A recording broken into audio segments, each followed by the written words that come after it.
Hi, everybody. As I was introduced, I'm Neil. If you guys want to follow me on Twitter, it's basically just at my name and surname. I'm going to be speaking to you guys today about securing DevOps and some common misconceptions that people have around the security surrounding that. Just a bit about me. I've been a security consultant for nearly 5 years now, straight out of university, studying computer and electronic engineering. I am from South Africa as well, so those of you that watch rugby, yay. Other than that, I started out in the mobile practice within the company. Back then it was MWR InfoSecurity. Recently it changed over to F-Secure Consulting now. Back then started out as a mobile consultant, which allowed me to do the weird and wonderful things of everything else that is not a network and something that you plug into. Did a lot of stuff, got to root on POS devices, a lot of cool things happened. It just helped me grow, helped me think about more innovations, which eventually got me down the road of DevOps and how to secure it. Because as all of us know, it's a bit of a Wild West territory out there currently, where we don't really know. I would say it's almost on the same front as cloud and everything like that. So yeah, let's jump in it. So today I'm going to be speaking to you guys a bit about just laying some groundwork about what DevOps is, and then I'm going to just quickly jump into what the underlying technology is and how it can actually be a negative thing towards your business. But speaking about a model that we created surrounding that, and then just going into how we can solve that problem. So I'm pretty sure all of you have seen this, or at least has heard of SDLC, and this wonderful circle here, either in university or when you started your job, or if you're trying to secure something. So security surrounding SDLC is quite a big thing, just securing that code that goes into that process of getting that out to market. So there's 2 parts of SDLC, I would say. There's the first part, which deals a lot with the creation of the code. So if you think about it, the security requirements, securing the design and securing the implementation, and then obviously the maintenance thereof, it's a lot of hands on keyboard or drawing on whiteboards or anything like that, and it involves the physical code. But there's this, it's almost like the middle child in here that nobody really speaks about. It's just this thing that we glance over, yeah, the code needs to be deployed. That's actually what I want to speak to you about today. So I've defined this as, I've said that this is basically the DevOps side of the entire SDLC process, because DevOps does not equal SDLC. If you think about that, that would be very, very, very much dev, and this is going to be DevOps. And there's a lot of ops involved in the deployment of that. So today I'm speaking to you guys about DevOps. DevOps, just quickly, it's that culture about getting things out to market, quickly to market, making sure that the product is reliable, and just making sure that it's good. So it's that integration between the development team and the operation teams, where they started making tech the focus of the business. So making tech the focus of the business, that everything is going digital, everything has a digital footprint, and that's what I mean by making tech the focus of the business. So that's what I have about DevOps. So let's see what the security professionals have about DevOps. Luckily, when I did my research about this, I sort of saw that everybody had sort of the same idea about what it is. But then I started thinking a bit about it, thinking about what I'm reading here, thinking about what I'm seeing here, and thinking about what's missing. So this may be one of the first misconceptions that I would like to point out to you guys. So let's look at what stands out here. So we can see stuff like combination, culture, the set of practices. So what's this underlying theme here? I would pretty much say that we've got a very, very good definition for the people and the processes surrounding this. But what about the technology, that underlying technology that's sitting underneath everything, driving everything? And that's what I want to challenge today, is that there needs to be a bit of a change in mindset, where everybody is taught that, oh, you can't really DevOps is this magical, mystical being that just gets your code out into production. It's nobody really knows what it is, and we don't touch it. We just prod it with a stick and make sure that it produces. Because once it built the code, we don't have to really touch it anymore. So I think this change in mindset came from me as well, because that's how I was taught. That's what DevOps is. What it actually is it is this complicated environment that works together that actually can provide, that from a security perspective, you can actually test. You can test it and you can go look at it more than just your run-of-the-mill network scans. So I think let's take a step back. Let's look at where we came from and where we are now.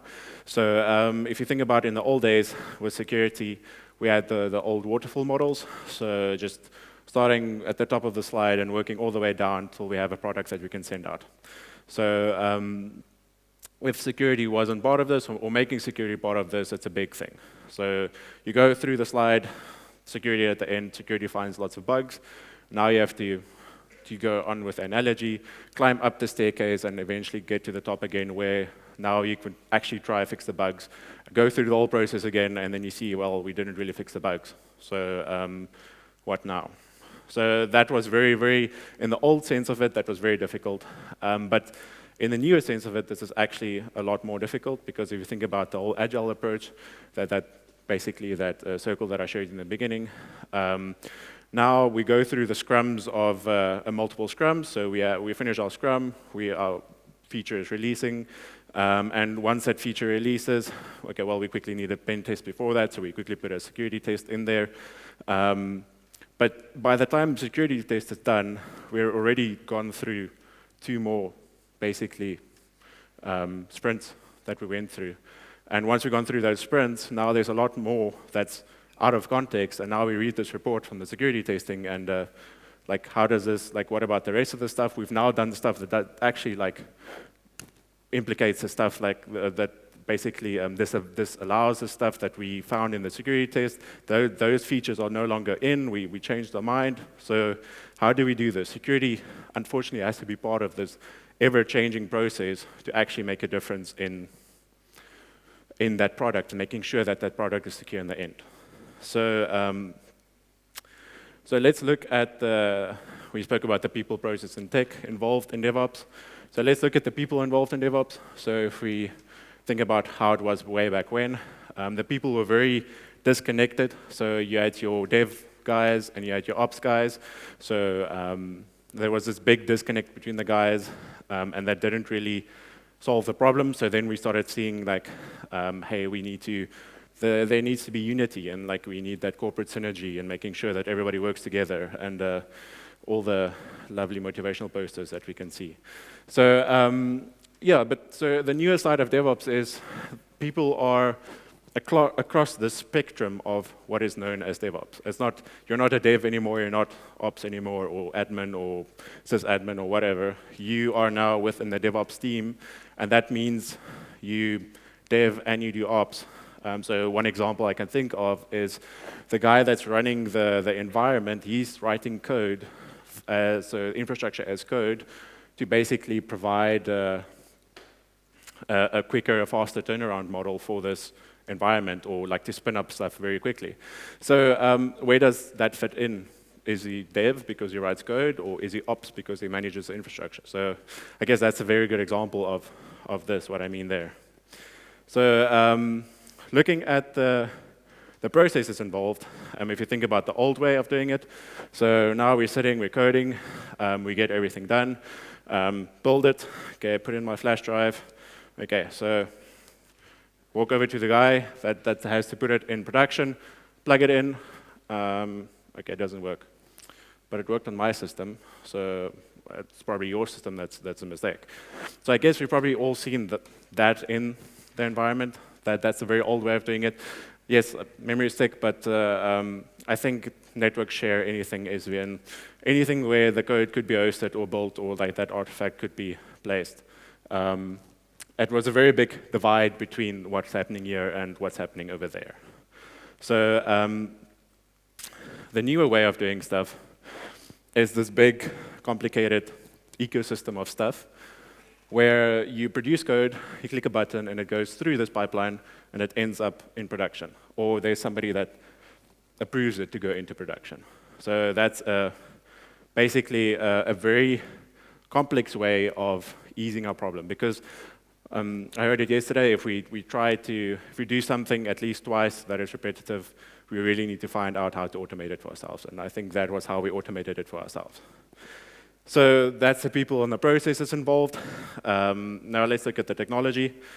I found this on a site called Tech Marshall. And man, I'm glad I don't have to decide what needs to go into my system.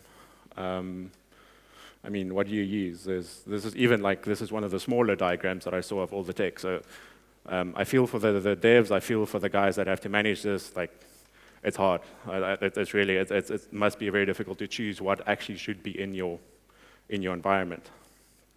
But I guess that's also where I started seeing that something more needs to happen here, something more needs to be defined, because this is really like a very, very Wild West scenario that we're sitting here with. Anybody then can choose what they want and pick and choose of a list and say, like, but I think this solves my problem. But in the end, it actually creates more loopholes than what's actually in place. So there's two main things to, I think, the digital industry today. So there's mainly the code that gets produced and the users that use the system. So the code that gets produced is your product, and your users are your user base. That's your bread and butter. That's the people that provide you with the money so that you can produce more code, so that you can get more users, so that you can produce more code, and that vicious cycle that we're in there. But that's a whole nother story for another philosophical day. What can you do to this? We need to protect the system, and we need to protect those two main things. So firstly, on the one side, we can threat model the code. We can provide our devs with training, making sure that the code that they produce is A-grade, top-notch, no bugs, perfect. Vulnerability report comes in, it's clean. We've got the best devs in the house, in the world, and they produce us clean code. And on the other side, on the production systems, we can pen test those. So we can normal stock standard pen tests, or basically security testing of whatever ends up on your production systems. So I think the big question is, what about this middle part? So I mean, we can go through traditional testing of like saying, okay, well, yes, this is our environment, this is our list of IPs, give it to somebody, okay, scan it, nmap, okay, nothing's found on it. Oh, by the way, we use Jenkins. I heard about Jenkins. Let's quickly run some lightweight app tests and see, okay, well, that's fine. But yeah, it doesn't really provide us with much insight other than just on a very, very, very baseline level, this is secure. So what we started doing is we figured out that with our research, we saw that we couldn't just think of this as a set of IPs in a list or in an Excel spreadsheet somewhere. We needed to think of it from a bit more of a holistic perspective, and the more research we did and the more we engaged with our clients, we could see that we needed to start modeling this. So we started looking at building a model for this, and this is by no means complete. This is evolving with every new environment that we find. We add to this, or we change this, or we are in the process of just figuring out what this is. So this is that model, and basically from what you could see from all that tech available, this is a very big elephant that we needed to eat, and we need to figure out how we could basically approach this. So another misconception that arose during the research that I did is that if you look at this environment, I think the first instinct that you would say is this is the dev environment.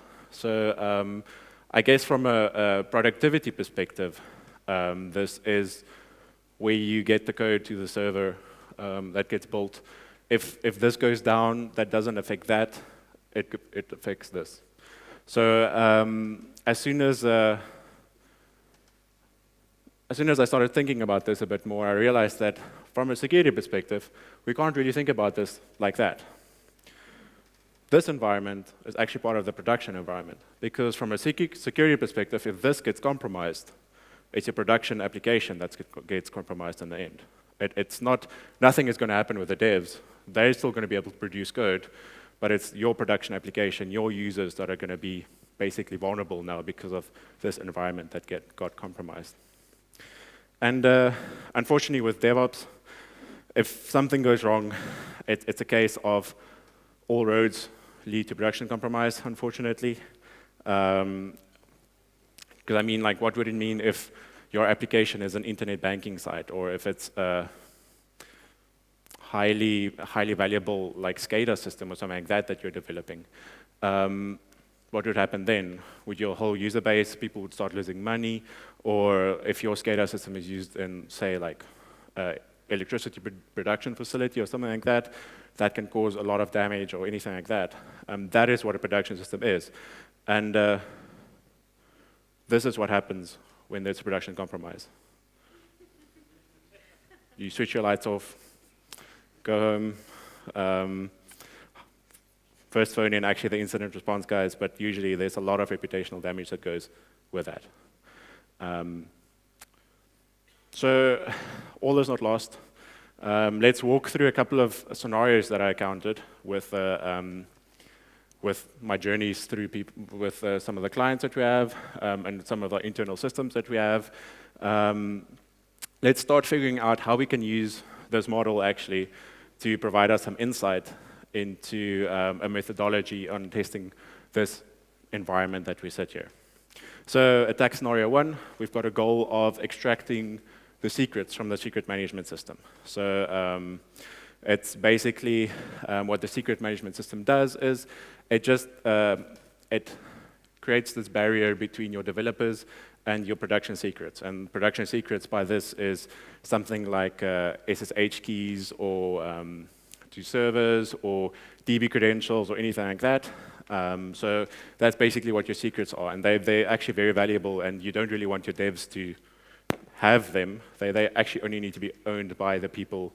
They only need to be known by a very few select individuals that are highly trusted within the company. So this also provides us a bit of a safeguard of devs not hard coding credentials within the source code, which is also another thing. So let's walk a bit through the scenario. So firstly, they used GitLab as their source code repository. They had public repositories on there, and they allowed users to sign up and register their own users. In its own, don't think it's bad. You want your devs to be able to, you don't want to have the additional overhead of somebody creating them accounts and somebody managing that. And yeah, so like your devs sign up, they create their own accounts, everything, it's fine. On its own, not a problem. So as your build agent, you use that lovely tool called Jenkins. And it allows you basically to, what it just does is it allows you to orchestrate your building process, and through a bunch of build scripts, you can tell Jenkins what to do with your code, and it basically takes the building away from the dev. They can just press a button, it gets uploaded to Jenkins, and Jenkins builds that. So basically with Jenkins, what you want to do is you want to restrict the access to people to those build scripts that the people actually have, because it's quite a valuable piece of information that you have there, and if you can control that, you can actually control the building environment. So if you can control the building environment, what if this is a shared building environment, and you're working on a marketware site, but the other people are working on internet banking? So now in the shared building environment, you now have basically, you have access to the internet banking site. Full-on access to that, just because it's that shared building environment. So, and again, on its own, some of the stuff that I mentioned, not really that big deal, but yeah, Jenkins. sorry, I just forgot to mention something. Jenkins was also configured in this specific scenario there's something called build on merge. So as soon as you perform a merge request, it fires off a webhook to GitLab, which then pulls in code and builds code for that merge. So you would think, not a big deal, what can somebody do with that? So let's actually look at that attack path a bit more in depth. So anybody can register on GitLab. So that would mean that if an attacker could get access to the network, they would be able to register their own user, and they could start reading your source code. But what that would also mean is they would be able to start performing merge requests on code that you have. So with the Jenkins having that lovely build script being sitting here in GitLab, that allows us to basically look at now having access to that build script. You perform a merge request, Jenkins builds on that merge request, and you upload a reverse shell to the build server, and that basically gives you access to anything that happens post that, and that would actually give you access as that gets pulled into the system, the secrets get pulled into the system. During the build process, you now have access to the secrets post-build, actually, and from that build agent perspective. So that basically allowed us to just start looking at this from a bit more of a holistic perspective. If we take a step back, we can now start basically forming out there's a lot of stuff that actually, when they work together, that causes a lot of problems. So that was the first attack scenario. So let's look at another attack scenario, something that I found at one of the clients. The goal is to get code running in production. So I guess that would be a big goal for a lot of attackers. So let's quickly walk into that. So they were using the Atlassian stack. So that means it's Bitbucket, Bamboo, Jira, all that. So yeah, they used Bitbucket as their code repo. Once again, allowed anonymous read, and they allowed anybody to sign up. I guess that's a big problem that a lot of people have, is managing the user base. So it's something that I see quite a lot. So they allow sign up, and obviously they use Bamboo. So Bamboo is the CI infrastructure that they use. So what this company had is they had some old servers lying around. So they said, the one team that I worked with, that was a mobile application development team. So obviously mobile apps require a bit of a different building environment than the normal app. So it couldn't happen within the shared building space because downloading the dependencies every time would just be too costly. So they set up their own local build agent that connected to Bamboo. In the beginning, it was fine, but after a while, I noticed that these guys are not managing this anymore. So basically, running apt update, upgrade took too much, and it caused too many troubles for them, so that they just left it there unattended, sitting there next to them. Yeah, that was quite a bit of a big problem because now you've got outdated software running on this build server. And as we saw in the previous example, the build server is actually quite important to this. So it's unmanaged, so it's just a box sitting there, and anybody can walk up, plug in a flash drive, and they have access to this box. So now they have access to the build agent as well. And what we found was that there was no MFA on that deployment. So that crucial step, after it's built, after it's in the artifact repository, once somebody has to click, OK, you can put it into production, there was no additional authentication required for that. Somebody could just click a button, and it went straight into production. And I guess it's very easy to see the attack path here because, I mean, you could just register a user again, or you could walk up to the build agent, and you could plug in, and you could get access to that. Because, I mean, physical access and physical security is not up to standard in a lot of places, and that is a big problem. And if somebody really wants to target this, they can get in, and they can attack it via that. So again, taking a step back, we start looking at it, and now we start seeing, hey, there's like stuff that we can define here about what's going on. So like these are new stuff that we see. These aren't your traditional vulnerabilities that you see, but these are stuff that happens across multiple organizations, and we can use this definition to now see and say, like, hey, these vulnerabilities that we found, we can now start looking for that and work that into our methodology that we found. Because if you think about it, on the one side, we've got the OWASP top 10. Developers can use that. Let's say it's web devs. There's other platforms as well that provides some insight into what's happening in security. So let's say it's a web application. They can use the OWASP top 10 to measure themselves against what's happening here.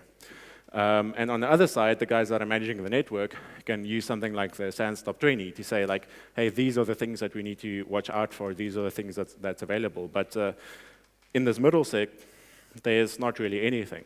There's nothing that people that have to define this network that they can use as reference to actually figure out what is this that we have to be worried about. Because once we define this infrastructure, even if we do it as code, what are the best practices? What are the stuff that we have to look out for? And I'm not proposing that this should be a top 10, but I think if we work together as a community, we can start defining what the top 10 should be in this environment, because this environment is a very important environment in the ecosystems of today's digital space. So now we walk away and we say, okay, well, that's all good and fine. My DevOps environment is isolated. There's stuff that is put in protection. It's not internet exposed. It's closely monitored. Everything is fine. So then you say, okay, cool, let's look at the threats that surround this. So externally into this environment, that's external attacks. I'm sure everybody's familiar with that. Just attacking the application or the server or anything, trying to get into this from an external perspective. Nothing new. So now the attacker is in, trying to attack this via AD or something like that. They successfully fished in. Now they want to attack this via Active Directory. Again, very well-defined attacks. It's not really new. Application, so like I said, let's quickly do a quick scan of this environment. Let's quickly look at an application. Each one of these are probably going to be looked at individually. You're not going to look at it holistically. So everything is fine. We configured everything properly. Everything is a clean bill of health. So now we've got all this attack vectors that we've said, okay, well, they don't really mean anything because we're secure. But I beg to differ in that sense, as one of the easiest way to get in these days is actually via the devs that are sitting and coding in the environment. So what if you have to actually ask yourself, you can't be saying that nothing ever will go wrong. So I think, what if something does go wrong? I think it's a very big word in the industry. BYOD. Sorry, I just want to I don't know if I have to do something before I say that. It's a very sensitive topic that's currently basically in the industry that we're seeing is there are BYOD policies. Bring your own device. And from a dev perspective, that's great. You can bring your own device. It's oftentimes a lot stronger than what the company can provide you, which means you can be more efficient. It's a win-win. But unfortunately, that also increases the attack surface, because if you think about it, at the end of the day, you're closing that laptop and you're taking it home with you. And it usually doesn't have the same machine hardening controls as the rest of the company. I feel for both sides here. I feel for devs because you really don't want to be stifled and you don't want to be controlled in that sense where you have to work on this very unpowerful machine and you have to now produce code, and there's a lot of demands, there's a lot of pressure, and I know BYOD makes sense if the company doesn't have to pay for that then from a business perspective. From a business perspective, your devs are producing more code, they're producing it faster, which is great. So like I said, attack surface is bigger, and I think this is up to the devs as well. If a company provides you free EDR software, that's not because they want to spy on you. And if they are spying on you, I think you should find another place to work, because that's not how companies should actually do that. So that's mainly for their protection. Just remember that you are working in that company as well, and just be mindful of what you're doing as a developer on your machines at night.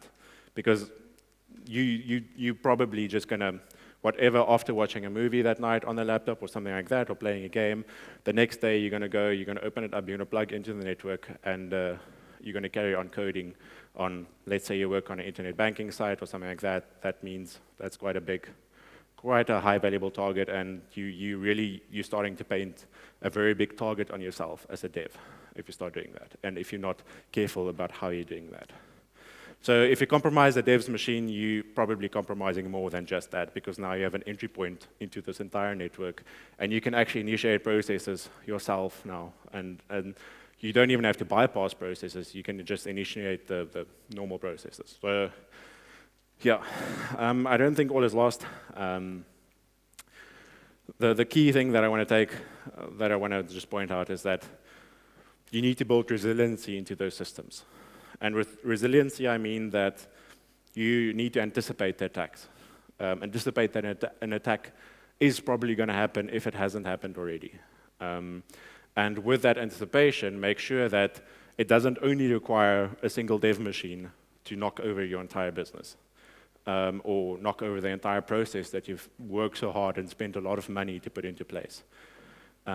Because normally, if they do that, it's not going to trigger EDR, if it's not going to trigger any malicious things, because if an attacker attacks a DevOps system through a dev machine, it's going to look like a normal run-of-the-mill day, and you're probably never even going to know where it came from. So I know in the financial sector, in auditing, there's a big thing called the 4 eyes principle. You can even go to the 6 eyes principle, where you need to have 4 eyes at least touching that piece of code that goes through. So that would say that the guy that approves the code going into the build process shouldn't be the same guy that approves it at the end going into production. So that should be a separation between that functions within the system. So those are 2 examples that I used. There's a lot of other places where the 4 or 6 eye principles could also apply on this pipeline and should actually be in place. So yeah, if I can give you some key takeaways to just take away from today, there's 3 things that I really feel that are common misconceptions and that could cause problems within the environment. It's overcoming the mindset that DevOps is just an ideology. I know, like, everybody's saying that it's not something that can be taught or anything that can be actually implemented. A lot of people are saying that it's your dev and your ops guys sitting around a campfire, toasting marshmallows and singing together. And there's just a lot of stuff that people say that they try to take the tangibility of it away and just say that, hey, this is this culture. Know that it is a set of systems. It is a set of systems in your business. It's a set of systems in your business that you probably don't have oversight over because of the enormous pressures that are put about getting that product to market. So yeah. Also understand that assessing the system is also possible. Assessing it from a bit more of a holistic perspective is the way that it should happen. You shouldn't just be looking at the systems in isolation. You should be looking at how they interact with each other, because the biggest thing that makes DevOps work is that it's processes working together to get something through. So understand those processes, understand the technology underneath that, and make sure that you actually can say, I know we need GitLab, I know we need Jenkins, this is why we need it, and substantiate why these products are being used in your environment. And then lastly is building resilient systems that can withstand attack, where you can't really be too cocky these days and say that I'll never be attacked, I'm invulnerable. I mean, we all know what happened with the Titanic, it's the tank in the end. So build resilient systems, make sure that the systems don't have single point of failures anyway through that entire process. Make sure that through that they're resilient to attack, and even if one or two systems fail or gets compromised, that it won't compromise the entire process and get something in the end there in production. And yeah, that's from my side. Any question?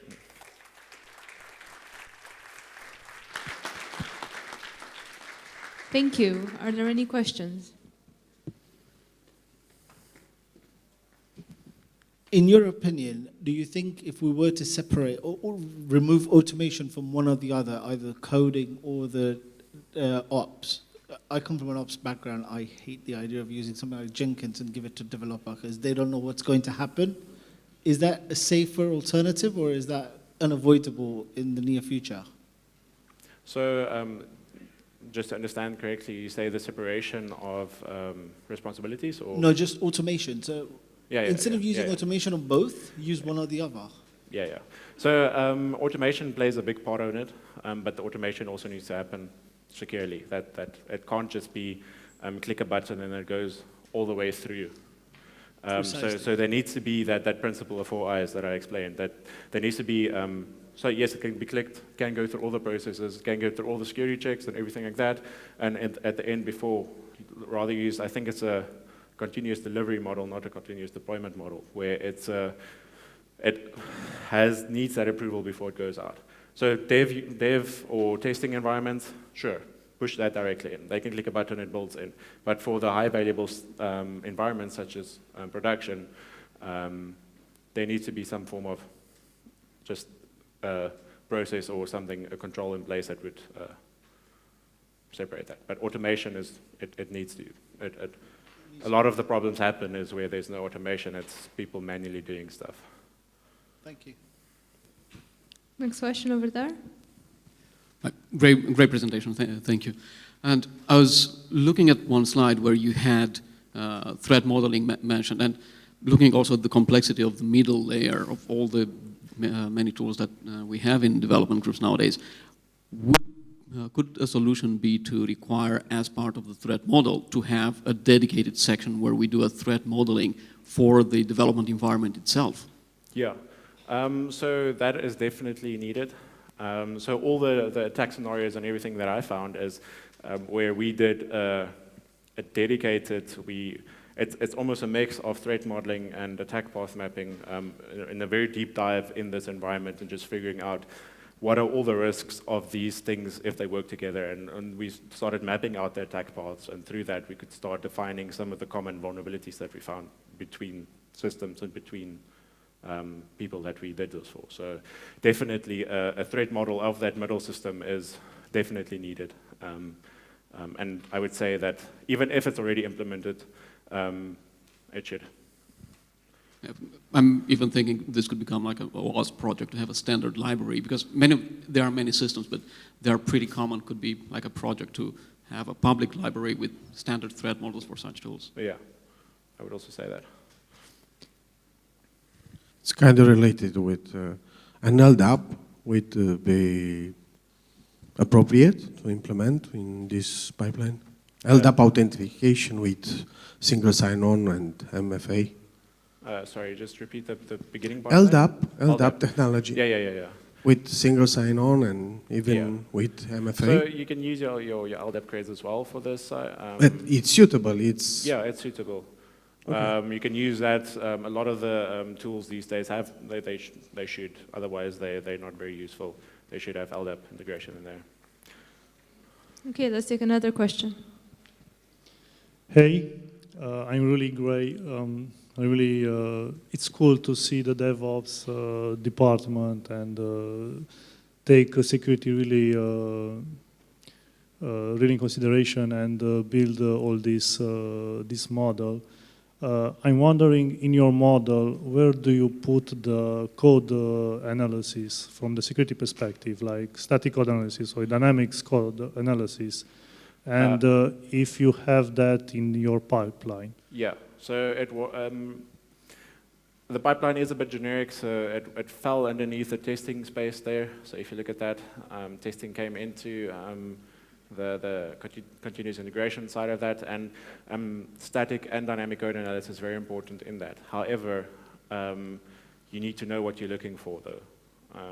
That needs to be properly set up and properly configured, because if you're just testing for the default configurations of that static analysis or the dynamic analysis, you're probably not going to find the actual problems. And I know it's a very big retroactive thing again, where devs find the problems and then they they add that to the test cases. Find the problems, add that to the test cases. Whereas it really needs, in that threat model that occurs, you need to think about the threats, think about what could possibly occur. Because if you think, say you're hosting a web application, you need to think about the OWASP top 10 and how to incorporate that into the static or the dynamic code analysis part of that. And make sure that you protect against injection attacks. Make sure that you protect against basically file traversaries, directory access, anything like that. Make sure you have test cases in there that specifically look for that. So yes, it's definitely part of that. It's definitely part of the model, and it's definitely part of something that should be in there. Thank you. Any more questions? Can we take some on that side? Yeah. Hi. Really nice presentation. I really enjoyed it, and especially the point about DevOps is more than just an ideology, because people try to reduce it a bit to DevOps is just a mindset. The tools are not that important, but you put a really good point on that. Now, to my question, traditionally security, and at least in my organization, is a separate department, a separate team, and kind of like the gatekeepers of security before you go to production. But recently I've even heard the term of DevSecOps, and somewhat like you say in your presentation, in the middle something needs to happen. Do you think we're supposed to kind of learn a bit of everything, so dev, operation, security, and kind of become some generalists, like the current trend with unified engineering, or security should still be somewhat standalone and specialized? So I'm going to answer that question from both ways. So from the security perspective, you definitely need to know what's happening in your developer's environment, and you need to know what's happening, why are they doing what they're doing, because that's a big part of why we do what we do. You need to know why are they cutting corners like this, why is this happening, and if you can figure out that, then you can figure out the root cause of what's going on. So you need to understand what the devs are doing, and from a security perspective, you need to understand what they are building specifically on that project that they're on, and what are the risks involved with that. So from a dev side of it, devs, I believe, also need to be taught the way that they almost need to go through an offensive training, I would say, or almost more like a proactive training, where they actually get taught how does an injection attack look, what does it do, how does directory traversal happen, what does it do, what is the effect of it. Let them actually go through that and figure out, teach them what this is, and then when they produce it, they'll make sure that it doesn't happen again. So from a dev side of it, I think teach them, educate them on the security side of this, and from a security perspective, you really need to understand what's happening. You need to understand what's happening with the devs, and why are they doing what they're doing. So in the end, we're going to still have this separation.